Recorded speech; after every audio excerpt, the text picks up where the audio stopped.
प्यारे बच्चों, हम लोगों ने लॉकडाउन के दौरान आप लोगों के लिए बहुत सारे विषय से संबंधित तथ्यों को आप तक पहुंचाया था, लेकिन हमें लगता है कि उसका उतना फ़ायदा नहीं हो पाया होगा आपको, क्योंकि एक आमना सामना नहीं हुआ हमारा और आपका। लॉकडाउन के दौरान जो पढ़ाई का नुकसान आपको झेलना पड़ा है, उसका दुख मुझे बहुत है। सरकार भी प्रयास कर रही है आपके लिए, और उसी प्रयास को आगे बढ़ाते हुए हमने चाहा है कि आपको कुछ ऐसी सुविधाएं मिलें जिससे आपके लॉकडाउन के समय में हुए नुकसान की भरपाई हो सके। प्यारे बच्चों, मैं आपको एक बहुत ही महत्वपूर्ण बात बताता हूँ। सफलता के लिए ज़रूरी है कि हम अथक प्रयास तो करें, लेकिन हमारा जो प्रयास हो वो प्रतिदिन हो, हर रोज हो, नियमित हो। एक बात मैं बताता हूँ, जैसे मैं आपको जब ज्योग्राफी पढ़ाऊँगा इस चैनल के माध्यम से, तो आप देखेंगे कि आपको ऐसा लगेगा कि हमारा और सर का संपर्क वैसे ही हो रहा है जैसे क्लास में होता। आप इस बात पर बिल्कुल निश्चिंत रहिए कि आपका लॉकडाउन के दौरान हुआ नुकसान पूरा नहीं होगा। पूरी तरह से आप निश्चिंत रहिए। आप इस चैनल को खोलिए और आपको पूरा कोर्स मिलेगा, और पूरी तरह से आप आश्वस्त रहिए कि आपका लॉकडाउन के दौरान हुआ कोई भी नुकसान आपके रिजल्ट पर असर नहीं डालेगा। आपका नुकसान होगा ही नहीं तो रिजल्ट पर असर कैसे पड़ेगा। अब मैं बात करता हूँ कि जो हम भूगोल विषय पढ़ते हैं 12वीं क्लास में, उसमें हम 2 बुक पढ़ते हैं, यानी 2 पार्ट में पढ़ते हैं, पार्ट 1, पार्ट 2। पार्ट 2 आज मैं शुरू करने जा रहा हूँ, जिसमें मुख्य विषय भारत के रूप में आपको पढ़ना है। भूगोल पढ़ना है, लेकिन उसका मुख्य जो विषय है वो भारत के संदर्भ में है। तो भारत के विषय में जब हम पढ़ते हैं, इंडिया के विषय में जब हम पढ़ते हैं, तो आपने देखा होगा अक्सर लोग कहते हैं कि पंजाब में लॉकडाउन हो गया, यहाँ पे लॉकडाउन में थोड़ी सी कमी आई, असम में बाढ़ आ गई है, बिहार में बाढ़ आ गई है, दिल्ली में लॉकडाउन की वजह से परेशानियां बढ़ रही हैं, यहाँ ट्रैफिक जाम है, इस राज्य में ऐसी समस्या आ रही है। तो अगर हमें उस राज्य का पता हो तो हमें पढ़ने में बहुत आनंद आएगा। और दूसरा प्रश्न, ये तो प्रतिदिन की समस्याओं और प्रतिदिन के घटनाओं से संबंधित बात हमने आपसे की। आपके विषय से संबंधित मैं एक बात बताता हूँ। आप जब आप आगे पढ़ेंगे तो आप देखेंगे आपसे प्रश्न पूछा जाएगा कि भारत की सबसे अधिक जनसंख्या वाला राज्य कौन सा है। तो अगर हम उस राज्य को मैप के थ्रू पढ़ें तो हमें बहुत अच्छा आएगा, आनंद आएगा, और हमें बहुत अच्छा समझ में भी आएगा। तो अब आप देखिए, मैं आपको बताता हूँ क्लियर कैसे आपको पढ़ना है। सबसे पहले आपको भारत के मैप के द्वारा सारे राज्यों की लोकेशन आपको आना चाहिए। तो मैं आपके सामने एक मैप बना रहा हूँ और आप भी बनाने का प्रयास करना। अगर आपको नहीं बनाना आता तो आप मार्केट से मैप ले आ सकते हैं और उसकी प्रैक्टिस कर सकते हैं। सारे राज्यों की लोकेशन आपको याद होनी चाहिए कि कौन सा राज्य कहाँ है। तो जो ही आप पढ़ें, जैसे हमने ये आपको बताया कि सबसे ज़्यादा चाय भारत में कहाँ उगाई जाती है, तो आपको असम याद करने की जरूरत नहीं पड़ेगी। अगर आपने असम को मैप के थ्रू पढ़ा है तो एक बार पढ़ लेंगे तो हमेशा याद रहेगा। इसी तरह से हमने पूछ दिया सबसे अधिक जनसंख्या वाला राज्य कौन सा है, तो आप कहेंगे उत्तर प्रदेश। कह तो दिया, लेकिन उत्तर प्रदेश कहाँ है, दिल्ली के किस दिशा में है, तो आपको बहुत अच्छा समझ में आएगा। तो चलिए हम एक प्रयास करते हैं, छोटा सा प्रयास है, आज को आपको अच्छा भी लगेगा और आप उसको अपनी कॉपी में लिख भी लेंगे और आगे इसको हम बताएंगे।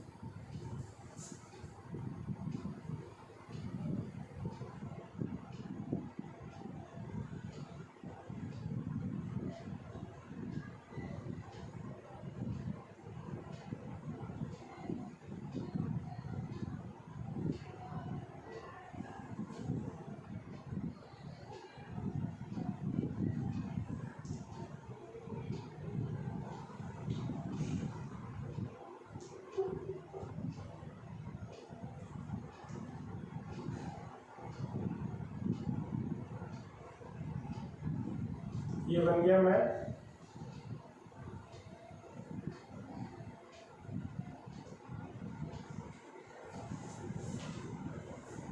देखिए बेटा, अब अगर आपको जानना है, हमने कहा कि भारत का ये मैप हमने आपके सामने बना दिया।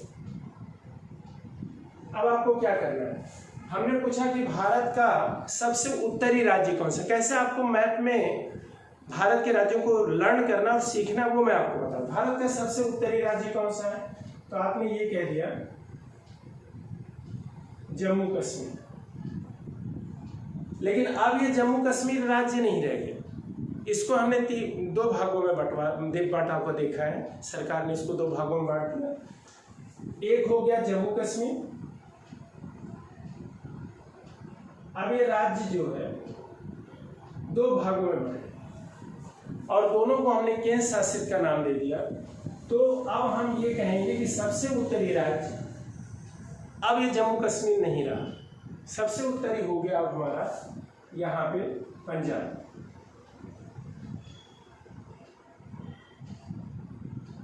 अब देखिए, सबसे उत्तरी राज्य पंजाब नहीं है, सबसे उत्तरी राज्य हमारा हो गया ये पंजाब है, ये हो गया हिमाचल प्रदेश, सॉरी ये हो गया हिमाचल प्रदेश, और ये हो गया आपका उत्तराखंड।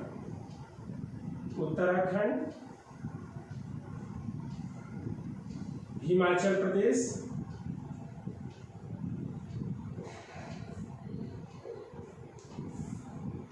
पंजाब।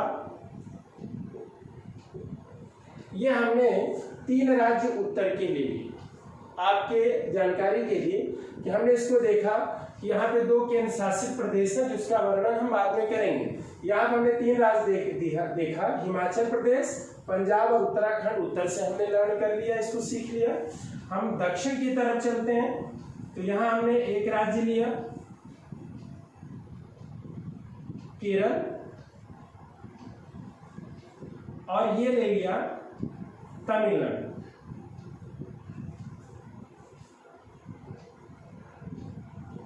ये 2 राज्य हमने दक्षिण से सीखा कि तमिलनाडु और केरल 2 दक्षिण के राज्य हमें याद होने चाहिए। अभी पहले शुरुआत में हमें तो पूरे देश का राज्य याद करना है, लेकिन हमने देख लिया कि हमें ये 2 हो गए और 3 उत्तर से हो गए। अब हम पश्चिम दिशा में 2 पढ़ लेते हैं। ये हो गया गुजरात और ये हो गया महाराष्ट्र। 2 राज्य हमने पश्चिम दिशा से पढ़ लिए। अब हम चलते हैं पूर्व दिशा में। ये है अरुणाचल प्रदेश,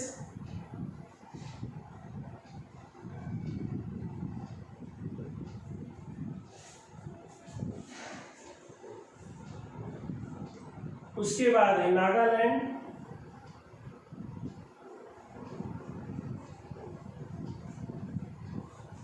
तो शुरुआत में अगर हम सारे राज्यों को पढ़ने लगेंगे तो उतना अच्छा हमें कंसेप्ट क्लियर नहीं होगा और हम थोड़ा पजल भी हो जाएंगे, हमें परेशानी भी बढ़ेगी। आप भी कहेंगे सर याद नहीं हो रहा है। अब इन राज्यों के माध्यम से देखिए हम कैसे पढ़ेंगे।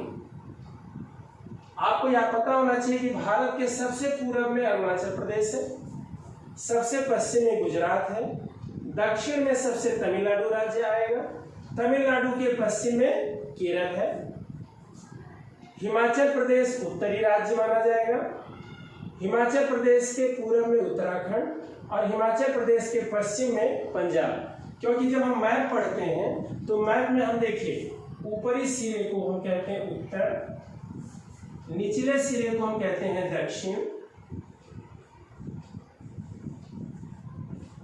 पूर्वी सिरे को हम कहते हैं, इधर वाले को कहते हैं पूर्वी और इधर को कहते हैं पश्चिम।